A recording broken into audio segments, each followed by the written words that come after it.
నమస్తే. విటీవీ ప్రైమ్‌కి స్వాగతం. ఈరోజు మనం ఒక వినూత్నమైనటువంటి కార్యక్రమానికి శ్రీకారం చుడుతున్నాం. అదే విటీవీ ప్రైమ్‌లో పొలిటికల్ పాయింట్. సుప్రసిద్ధ జర్నలిస్టులు, జర్నలిజం రంగంలో సుదీర్ఘ కాలం పాటు అంటే దశాబ్దాల కాలం పాటు అనుభవం ఉన్నటువంటి లబ్ధప్రతిష్ఠులైనటువంటి జర్నలిస్టులు, రచయితలుగా పేరున్నటువంటి వారు ముందుగా ఏపీ ఎడిటర్స్ అసోసియేషన్ అధ్యక్షులుగాను, పత్రికా రంగంలో సుదీర్ఘకాలం పాటు పాత్రికేయుడిగా తనదైనటువంటి కళాన్ని, తన గళాన్ని వినిపిస్తున్నటువంటి వివిఆర్ కృష్ణరాజు గారు. మరొకరు సుప్రసిద్ధ రచయిత, కాలమిస్టు, జర్నలిస్టు.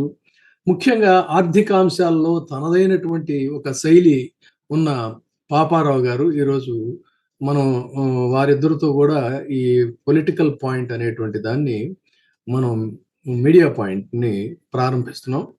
మీడియా పాయింట్‌లో ఈరోజు మనం తీసుకున్నటువంటి అంశం ఏంటంటే, ఆంధ్రప్రదేశ్ కూటమిలో కుమ్ములాటలని అంటే ఈ మధ్య deputy chief minister Pawan Kalyan ఒక సందర్భంలో పిఠాపురంలో కాబోలు మాట్లాడుతూ తను కూటమితో 15 సంవత్సరాల పాటు ప్రయాణం చేయాలనుకుంటున్నానని అంటూనే మళ్ళీ అంటే అసలు అదొక అసందర్భం. తన ప్రసంగంలో మా ప్రధానంగా తీసుకున్నటువంటి అంశం ఏంటంటే, ఉద్యోగస్తులు మనకు హనీమూన్ పీరియడ్ అయిపోయింది.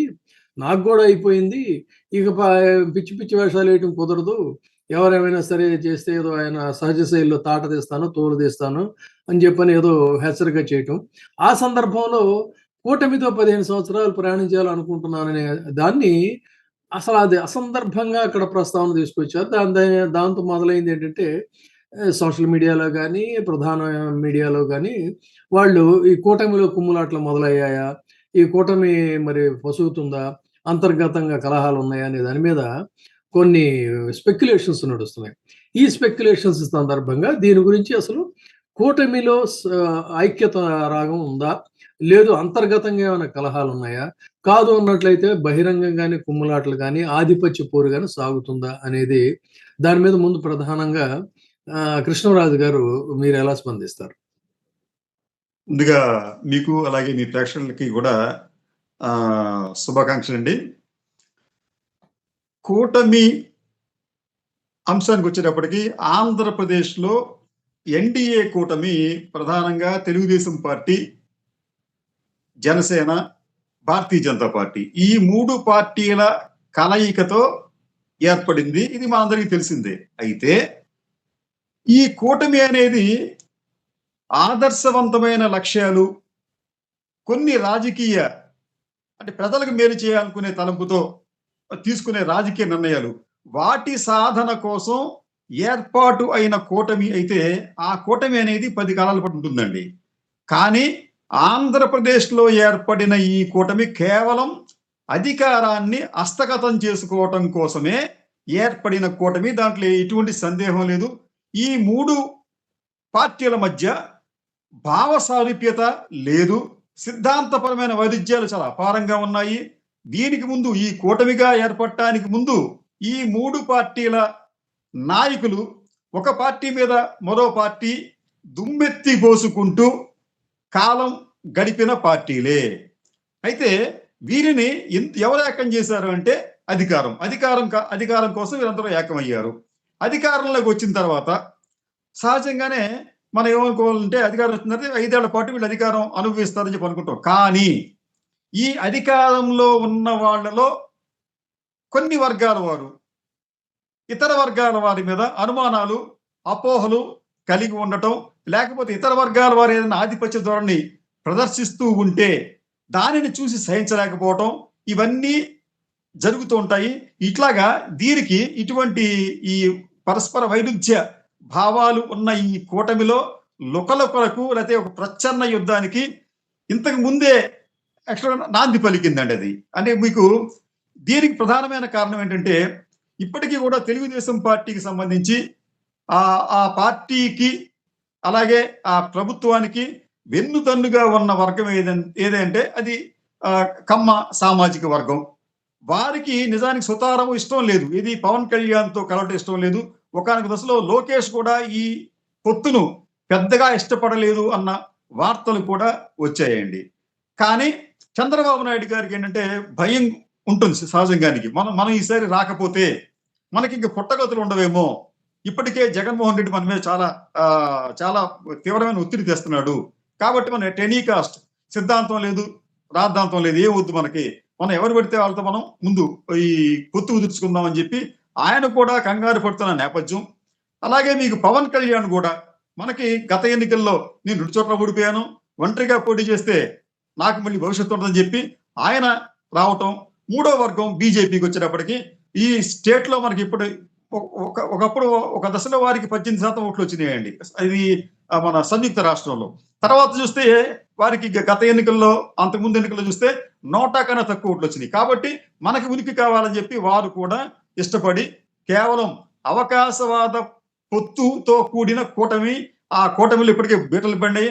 దానికి పరాకాష్ట ఏమిటంటే పవన్ కళ్యాణ్ గారు చాలా నిర్మోహమాటంగా పార్టీలోను, అలాగే పార్టీ కన్నా కూడా ప్రభుత్వ పరంగా జరిగే లోపాలను ఎత్తి చూపించడం. ఇది నిజానికి అంటే ప్రజాస్వామ్య వ్యవస్థలో ప్రతిపక్షం చేయాల్సిన పాత్రని, పోషించాల్సిన పాత్రని, దానిని ఈ రోజున స్వపక్షంలో ఉన్న విపక్షంగా పవన్ కళ్యాణ్ మారారు. ఆయన కారణాలు తర్వాత మనం అన్వేషిద్దాం, ఎందుకు ఆ రకంగా మారారు అని చెప్పడానికి. కానీ ఆయన గతంలో అనితకు సంబంధించిన, అంటే రాష్ట్ర హోంశాఖ మంత్రి అనితకు సంబంధించి కొన్ని లోపాలు ఉంటే ఆయన వెలుత్తు చూపించారు. ఆ తర్వాత రేషన్ బియ్యం సంబంధించి కూడా ఆయన సంబంధం లేకపోయినప్పుడు కూడా ఆయన చొరవ తీసుకొని అక్కడ కొంత హంగామా సృష్టించారు. తాజాగా మీకు తిరుపతిలో జరిగిన స్టాంపీడ్ లో కూడా ఆయన బలవంతంగా ఇది పాలక మండలి చేత ఆయన క్షమాపణలు చెప్పించగలిగారు. నిజానికి పాలక మండలికి నాయకత్వం వహిస్తున్న బిఆర్ నాయుడు ఒక రకం చెప్పాలంటే మూర్తి భవించిన అహంకార మూర్తిలాగా ఉన్నాడు ఆయన.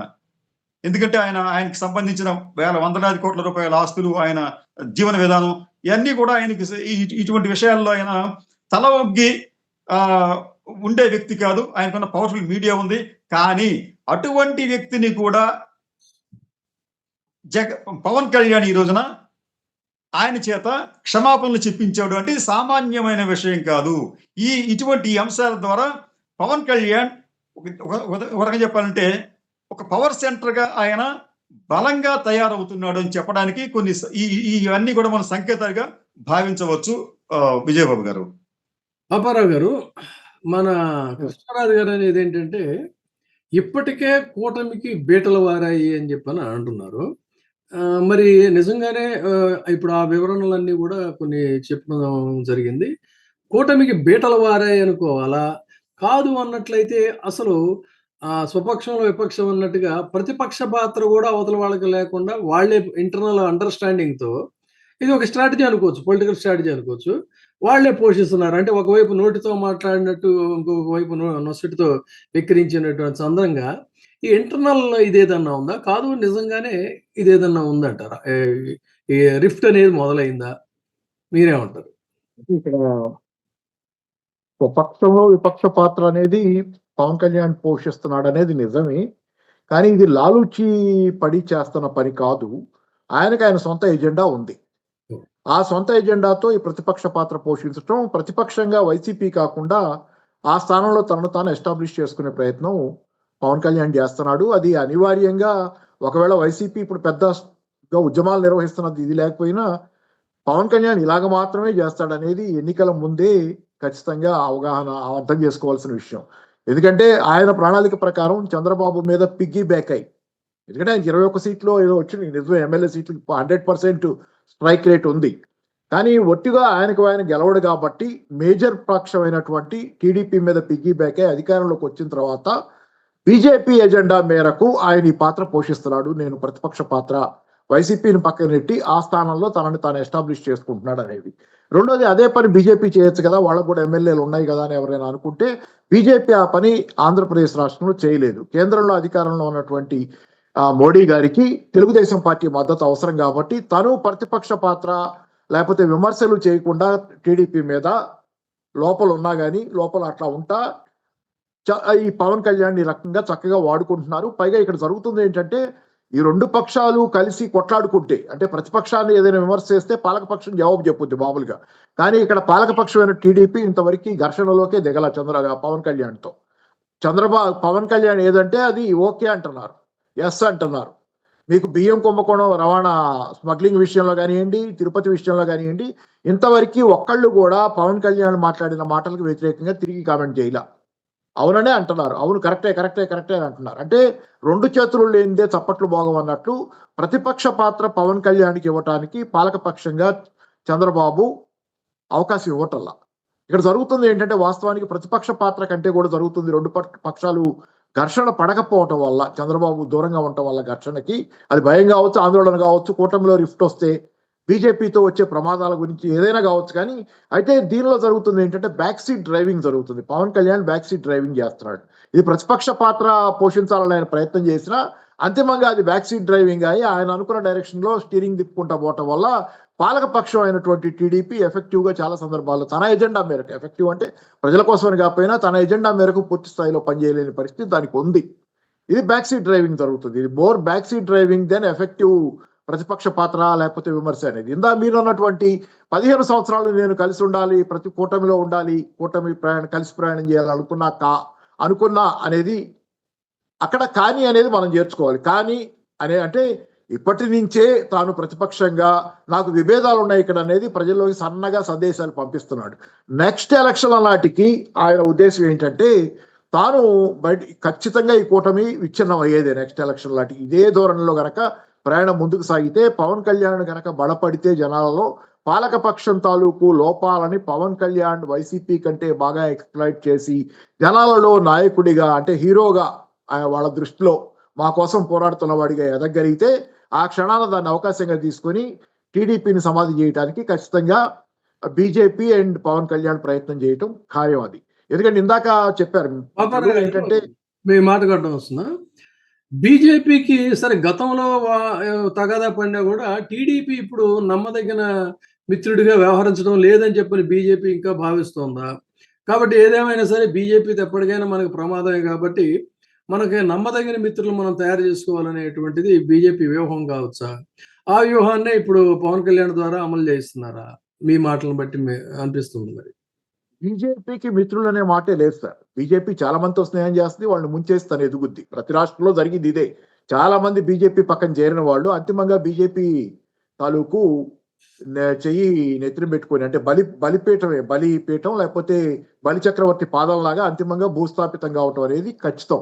అదే బీజేపీకి మిత్రపక్షాలంటూ ఏముండదు. తను మాత్రమే మిత్రపక్షం తప్పితే ఇతర ఏ పక్షాలు దానికి మిత్రపక్షం కాదు. ఊరికే కలిసి ఉంటది. అంతిమంగా వాళ్ళందరినీ పక్కన నెట్టి తాను మాత్రం ఎదగాలని ప్రయత్నం చేయటం. మీరు మన మహారాష్ట్ర ఎన్నికల్లో కూడా అది మేజర్ పక్షంగా ఎదిగిన తర్వాత ఆ ముఖ్యమంత్రిని తీసి పక్కన పెట్టినటువంటి గతంలో ముఖ్యమంత్రి, ఆయన పేరు మన ఉన్నాడు కదా, ఉద్ధవ్ ఠాక్రే నుంచి చీలు వచ్చిన ఆయన అదే శివసేన మేజర్ పార్టీ, ఇప్పుడు శివసేన పార్టీకి ఉన్న ఆయన గతంలో ముఖ్యమంత్రి కదా, ఆయన తీసి పక్కన పెట్టేసి వీళ్ళు ముఖ్యమంత్రి పీఠం తీసుకున్నారు, ఆయన నోరు మూయించారు. ఇదే కథ ఆంధ్రప్రదేశ్లోనే ఇదే కథ నడుస్తుంది. అంటే ఏ పక్షం మిత్రపక్షం కాదు. బీజేపీకి తనకి తాను మాత్రమే ప్రయోజనం తప్పితే ఇతర పక్షాలన్నీ డిస్పెన్సబుల్. అవసరానికి వాడుకుంటుంది, అవసరం దీనిదాకా విసిరేస్తుంది. అవసరం కలిసి ఉండగా కూడా వాళ్ళని ఎట్లా పడగొయ్యాలనే ప్రయత్నంలో నిరంతరంగా ఉంటుంది. తను ఎదగటానికే ట్రై చేస్తుంది. ఇంకెవరితో కలిసి ఉంటుంది దానికి చేత కాదు, రాదు. రెండోది, ఇప్పుడు చంద్రబాబు ఆ రోజు వద్దనుకున్నాడు. ఏది మన లోకేష్ వీళ్ళతో కూటమి వద్దన్నా కానీ చంద్రబాబు పెట్టుకున్నాడు అనేది కారణం ఒకటే. అక్కడ మేజర్ గా చంద్రబాబు ఓడిపోతారనే భయంతో మాత్రమే కాదు. ఆ మాటకు వస్తే చంద్రబాబు పార్టీలో కూడా చాలా మందికి బీజేపీతో పొత్తు పెట్టుకోవటం కేడర్ లో కానీ ఒక స్థాయిలో కానీ ఇష్టం లేదు. చాలా మందికి ఇప్పటికి కూడా బీజేపీ అనేది వాళ్ళకి పడని ఇది. ఎందుకంటే చారిత్రకంగా కూడా దీనికి ఉన్నటువంటి కారణాలు చాలా ఉన్నాయి. బీజేపీ మూలాలు కానీ టీడీపీ మూలాలు కానీ వాటి మధ్య ఉన్న ఘర్షణ కానీ అది ఆంధ్రప్రదేశ్ రాష్ట్రంలో ఉన్న కారణాల దృష్ట్యా వాళ్ళిద్దరి మధ్య పడనితనం ఉంది.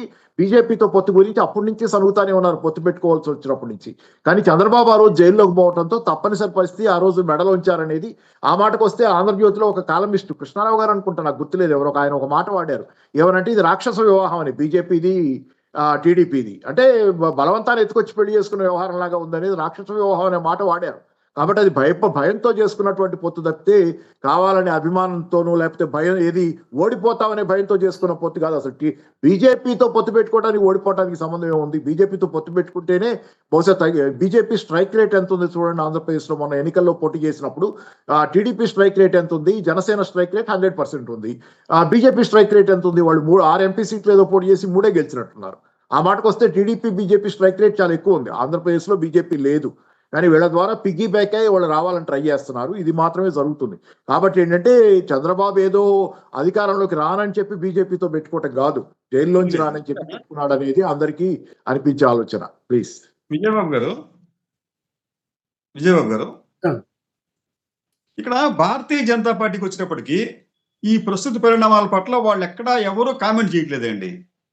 ఆ ఆ కూటమిలో మంత్రులు కానీ, ఆ పార్టీ అధినేత రాష్ట్ర అధ్యక్షురాలు కానీ ఎవరు ఎటువంటి కామెంట్ చేయట్లేదు. వెయిట్ అండ్ సీ లాగా చూస్తున్నారు అంతే. ప్రేక్షకుల్లాగా వాళ్ళు గమనిస్తున్నారు తప్ప వాళ్ళు ఏమీ కామెంట్ చేయట్లేదు. రెండవది, మీకు జరిగిన పరిణామం ఏంటంటే ఒక టూ మంత్స్ క్రితం పవన్ కళ్యాణ్ ఈ రాష్ట్ర హోంశాఖకు సంబంధించిన వైఫల్యాల మీద ఆయన మాట్లాడుతూ అనిత గారిని కూడా ఆయన ఒక వార్నింగ్ ఇచ్చే విధంగా, మీరు ఫెయిల్ అయితే నేను వస్తాను, నేను వచ్చి మీ శాఖని తీసుకుంటానని చెప్పిన తర్వాత జరిగిన పరిణామం ఒకటి మనం మర్చిపోకూడదండి. ఆ చెప్పిన 2-3 రోజుల తర్వాత పవన్ కళ్యాణ్ హఠాత్తుగా వెళ్ళి కేంద్ర హోంశాఖ మంత్రి అమిత్ షా గారిని కలిశాడు. మీకు గుర్తుందో లేదు మీకు అది. దానికి కారణం ఏమిటంటే ఇది ఇక్కడ చంద్రబాబు చాణక్యం అనేది మీకు మనం అర్థం చేసుకోవాలి. చంద్రబాబు నాయుడు ఏం చేశారంటే ఇక్కడ తాను పవన్ కళ్యాణ్కి చెప్పకుండా కేంద్రంలోని పెద్దలకు చెప్పి అక్కడికి పిలిపించుకొని వారి ద్వారా పవన్ కళ్యాణ్కి చెప్పించారు అనేది ఉన్న ఒక వాస్తవం అక్కడది. సరే, ఇది ఇంత అయిన తర్వాత పవన్ కళ్యాణ్ వైఖరిలో మార్పు వచ్చిందా అంటే ఆయన వైఖరిలో మార్పు రాలేదు. ఆ తర్వాత కూడా రేషన్ బియ్యం వ్యవహారం కావచ్చు, తర్వాత ఈ తిరుపతి స్టాంపీడ్ విషయంలో కావచ్చు, ఆయన నిర్మోహమాటంగా నిర్భయంగా పొత్తు ధర్మంతో సంబంధం లేకుండా తప్పుని తప్పు అని చెప్పగలుగుతున్నాడు.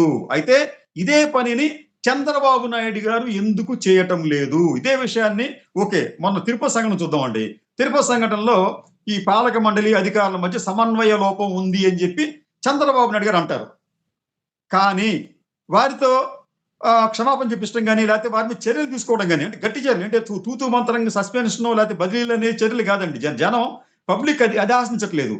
అవసరం వస్తే పాలక మండలిని రద్దు చేయాలి, లేకపోతే వాళ్ళని డిస్మిస్ చేయాలి అధికారులని. కానీ అటువంటి సాహసోపేతమైన నిర్ణయాలు చంద్రబాబు నాయుడు గారు ఎప్పుడూ తీసుకోవటం లేదు. కానీ ఇప్పుడు ఏమవుతుందంటే పవన్ కళ్యాణ్ తన వాయిస్ని రైజ్ చేయటం వలన గత్యంతరం లేని పరిస్థితుల్లో చంద్రబాబు నాయుడు గారి సలహా మీద బిఆర్ నాయుడు క్షమాపణ చెప్పవలసి వచ్చింది. అది కూడా ఆ క్షమాపణ కూడా మొక్కుబడిగా చెప్పాడే తప్ప చేతులు మొక్కుతూ క్షమాపణ చెప్పలేదు.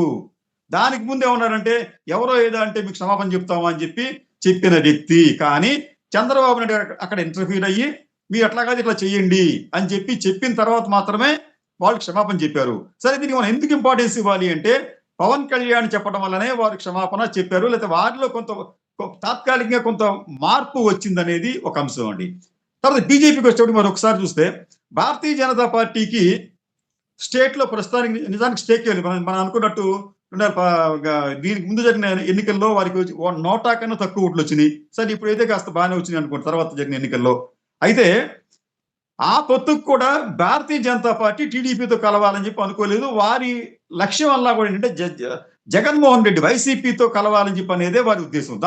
దానికి సంబంధించి 2 సార్లు రాయబారాలు కూడా పంపారు జగన్మోహన్ రెడ్డికి. కానీ దూరదృష్టి లేని జగన్మోహన్ రెడ్డి దానిని తృణీకరించాడు. ఆయన ఆత్మవిశ్వాసం కావచ్చు, లేకపోతే ఓవర్ కాన్ఫిడెన్స్ కావచ్చు, నేను ఒక్కడనే చేయగలను, నేను ఒక్కడనే 175 సీట్స్ గెలుచుకోగలను అని ఏదైనా అటువంటి భావన ఉంటుంది ఏంటంటే దాన్ని నేను తిరస్కరించాడు. ఆ తర్వాత జరిగిన పరిణామాల్లో తెలుగుదేశం పార్టీ చంద్రబాబు నాయుడు గారు భారతీయ జనతా పార్టీతో పొత్తుకు తాదాలాడారు, రాయబారాలు పంపాడు, సక్సెస్ అయ్యాడు. అయితే చంద్రబాబు నాయుడు గారికి అంత అవసరం ఏమొచ్చింది అంటే చంద్రబాబు నాయుడు గారికి సంబంధించి ఒక పెద్ద సమస్య ఉందంటే ఈ మన స్కిల్ స్కామ్ లో ఈడీ ఇన్వాల్వ్ అయ్యిందండి. ఆ స్కిల్స్ స్కామ్ కి సంబంధించి ఈడీ ఇచ్చిన నివేదిక ఆధారంగానే, వారు చెబుతున్న దర్యాప్తు ఆధారంగానే ఆంధ్రప్రదేశ్ లో కూడా కేసు నమోదు చేసి సిఐడి వాళ్ళు చంద్రబాబు నాయుడిని అరెస్ట్ చేశారు. ఆ ఈడీ కేసు ఇంకా కొనసాగుతూనే ఉంది. ఇక్కడ ఎవరైతే కేంద్ర దర్యాప్తు సంస్థల తిరుపతి లడ్డు వ్యవహారంలో కూడా మళ్ళా సిబిఐ దర్యాప్తు ఉంది. అది కూడా అప్పుడు దీనికి సంబంధించి సిబిఐ దర్యాప్తు ఉందండి. అంటే ఇది పొత్తు తర్వాత. కానీ పొత్తుకు ముందు ఎందుకు చంద్రబాబు నాయుడు ఆ విషయం దానికి ఇదే అంటే ఆ ఈడీ కేసు ఉంది. ఇప్పుడు ఈ రోజున భారతీయ జనతా పార్టీ ఈ దేశవ్యాప్తంగా అనేక మంది నాయకులను తన గుప్పెట్లో పెట్టుకుంది అంటే దానికి ప్రధానమైన కారణం ఏమిటంటే ఆ భారతీయ జనతా పార్టీ, కేంద్రంలో ఉన్న భారతీయ జనతా పార్టీ ప్రభుత్వానికి 2 అస్త్రాలు ఉన్నాయండి ప్రధానంగా. అవి ఒకటి బ్రహ్మాస్త్రం, ఇంకోటి ఇంకొక నాగాస్త్రం అనుకుందాం పోనీ. అవేమిటంటే ఒకటి సిబిఐ, ఇంకోటి ఈడీ. ఆ అస్త్రాలను సంధించి ప్రత్యర్థులను మట్టి కనిపిస్తోంది. అదే రీతిగా రేపు ఒకవేళ పొత్తు లేకపోతే, చంద్రబాబు నాయుడు గారికి బీజేపీకి పొత్తు లేకపోతే మళ్ళీ వచ్చేది కేంద్రంలో భారతీయ జనతా పార్టీయే. దానివల్ల మనకి ఈడీ వల్ల ఇబ్బంది ఉంటుందనే భయం అనేది చంద్రబాబు నాయుడు గారిని వెంటాడుతూనే ఉంది. అంతే తప్ప ఈ రోజున మీరు గమనించలేదు, మొన్న ఒక 2 days క్రితం 3 days క్రితం చంద్రబాబు నాయుడు గారు మోడీ గారిని ఆకాశానికి ఎత్తేస్తున్నాడు. ఆయన మామూలుగా కాదు. గతంలో ఇప్పుడు చంద్రబాబు నాయుడు ఎవరిని అట్లాగా పొగడలేదండి. కానీ అసలు కొన్ని పరిధులు కూడా దాటిపోయి మోడీ గారిని ఆయన ఆకాశానికి ఎక్కించాడు, అంతరానికి ఎక్కించాడు. అయితే మోడీ గారి వైఖరి చూస్తూ ఉంటుంటే, మోడీ గారి ప్రభుత్వ వైఖరి చూస్తూ ఉంటుంటే, ఈ కేసులు ఎవరి మీద అయితే ఉన్నాయో ఆ కేసుల నుంచి ఎవరికి కూడా విముక్తి కలిగించడం లేదు. కానీ ఆ కేసులన్నీ కూడా హైబర్నేషన్ లో ఉంచుతున్నారు. అంటే వాటిని తీసుకెళ్లి కోల్డ్ స్టోరేజ్ లో పెడుతున్నారు. అంతే తప్ప ఆ కేసు నుంచి బయటపడేయట్లేదు. ఎందుకంటే బయటపడితే మళ్ళీ వీడు అక్కడి నుంచి వెళ్ళిపోతారని చెప్పాడు భయం. మీకు ఏపీకి వచ్చేటప్పటికి మీకు సుజనా చౌదరి, అలాగే మీకు సీఎం రమేష్, వీరిద్దరూ కూడా భారతీయ జనతా పార్టీలో చేరక ముందు వారి మీద అనేక సంవత్సరాల దాడులు జరిగింది. సిబిఐ జరిగింది, ఐటీ జరిగింది, దాడులు జరిగింది. ఒక్కసారి వాళ్ళు భారతీయ జనతా పార్టీలో జాయిన్ అయిన తర్వాత ఆ కేసుల గురించి ఎవరో ప్రస్తావించడం లేదు. కేసుల గురించి పురోగతి లేదు. అంటే ఏంటంటే కేవలం చంద్రబాబు నాయుడు గారు తన కేసులను దృష్టిలో పెట్టుకొని భారతీయ జనతా పార్టీతో ఆయన పొత్తు పెట్టుకున్నాడు. అయితే ఇక్కడ కలిసి వచ్చిన అంశం ఏంటంటే, చంద్రబాబు నాయుడు గారికి కలిసి వచ్చిన అంశం ఏంటంటే, కేంద్రంలో భారతీయ జనతా పార్టీ తనంతట తానుగా ప్రభుత్వాన్ని ఏర్పాటు చేసేంత మెజారిటీ రాలేదు కాబట్టి వారు ఇక్కడ బీహారు లేకపోతే ఆంధ్రప్రదేశ్ లోని ఈ పాలక పక్షాల మీద ఆధారపడవలసి వస్తుంది. పాపారావు గారు సార్ చెప్పండి. మీరు చెప్పండి సార్. ఇందాక ఒక మంచి వ్యాలిడ్ పాయింట్ ఒకటి చెప్పారు. సరే, అదేంటంటే బీజేపీ యొక్క వ్యవహార శైలి ఇంచుమించు ఇప్పుడు మన కృష్ణరాజు గారు చెప్పింది కూడా అదే. అయితే ఆంధ్రప్రదేశ్లో ఏదేమైనప్పటికీ కూడా ఉద్యమాల పరంగా చూసుకుంటే కమ్యూనిస్టులకి అంతో ఎంతో కొంత బలం ఉండేది. అంటే ఓటు బ్యాంకు గురించి కాదు నేను అనేది, మామూలుగా ఉద్యమాలకు సంబంధించి కేడర్ పరంగా. అయినా జగన్మోహన్ రెడ్డి గారి పరిపాలనలో వాళ్ళేం పెద్ద ఉద్యమించినటువంటి సంఘటనలు ఏమి లేవు. వాళ్ళు జగన్మోహన్ రెడ్డి గారితో మిత్రత్వం లేకపోయినా కూడా వాళ్ళు ఆల్వేస్ ఆంధ్రప్రదేశ్లో ఈయన బీజేపీతో అంటకాగిన రోజుల్లో కూడా చంద్రబాబు నాయుడు గారితోనే కొంత అందులో కొంతమంది ప్రముఖ నాయకులు సన్నిహితంగా ఉంటారనేది మామూలుగా బయట వినిపించేటువంటి ఇది.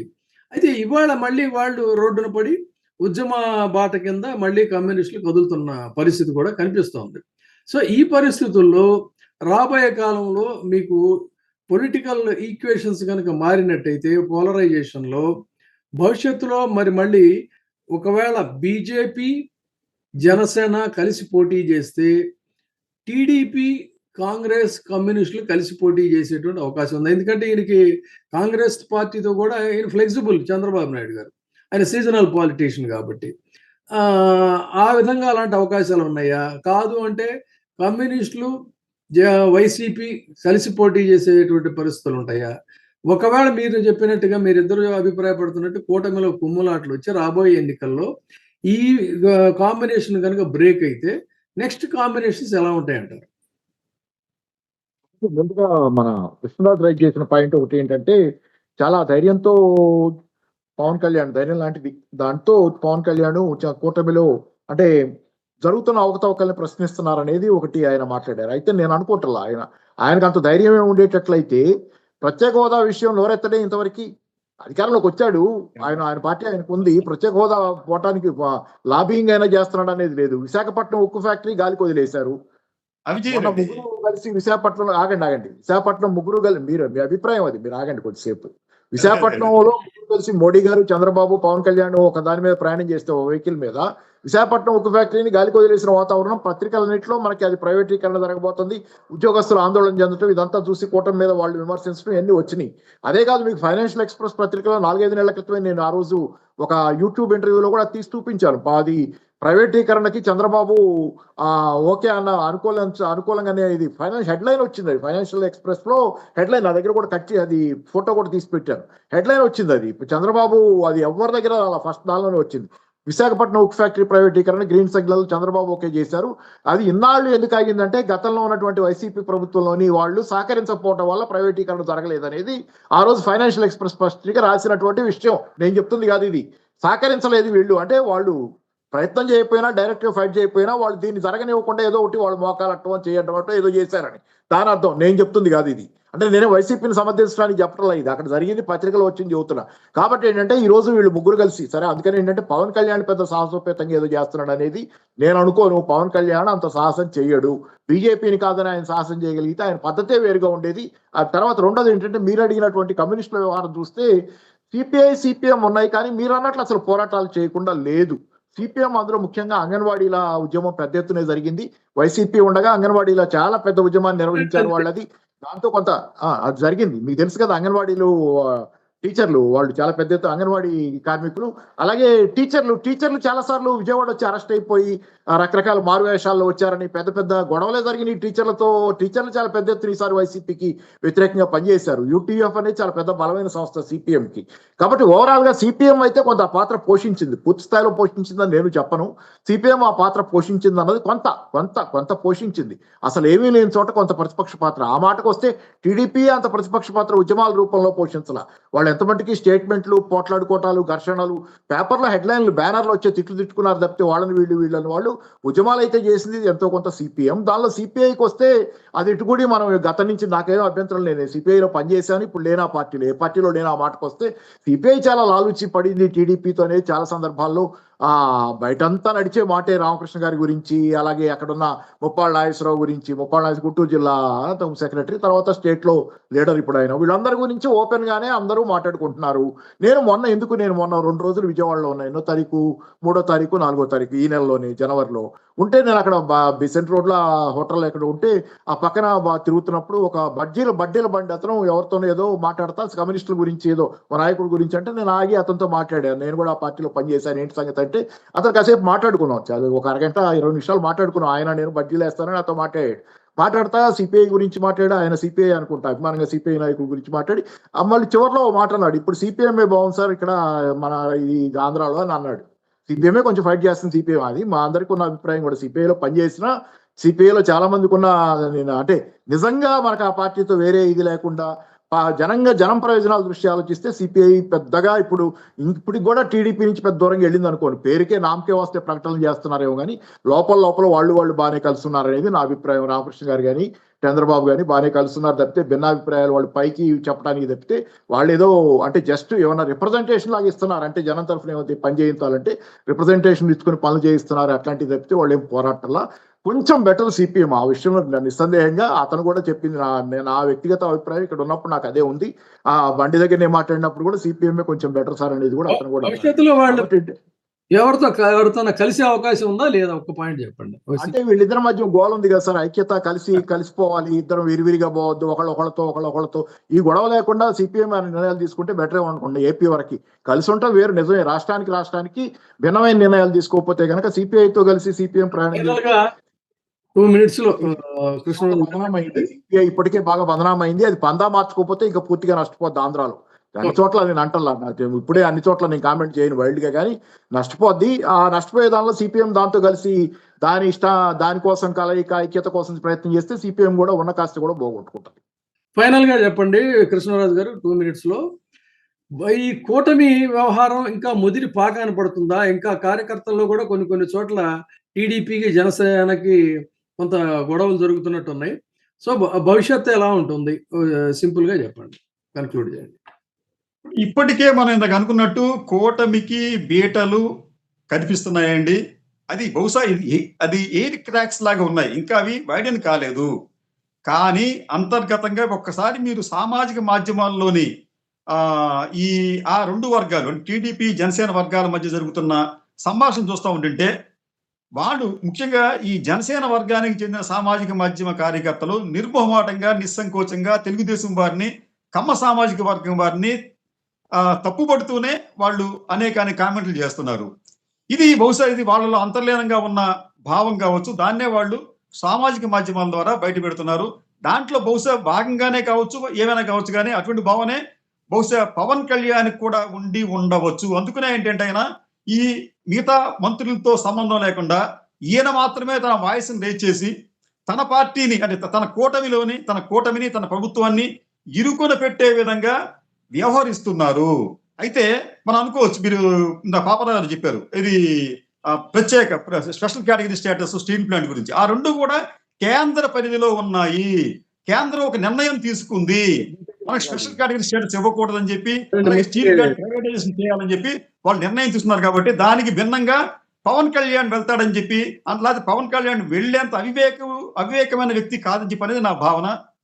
విజయబాబు గారు, థ్యాంక్ యూ. మనకి సమయం అయిపోయింది. సో మరిన్ని మంచి విషయాలతో మనం మళ్ళీ ఈ మీడియా పాయింట్లో కలుద్దాం. మన కృష్ణరాజు గారికి, పాపారావు గారికి ధన్యవాదాలు. చూస్తూనే ఉండండి VTV prime media point. Thank you అండి. Thank you. ఇప్పుడే సబ్స్క్రైబ్ చేయండి, లైక్ చేయండి, షేర్ చేయండి. వీటీవీ ప్రైమ్, మీ ఉత్తమాభిరుచుల సమ్మేళనం.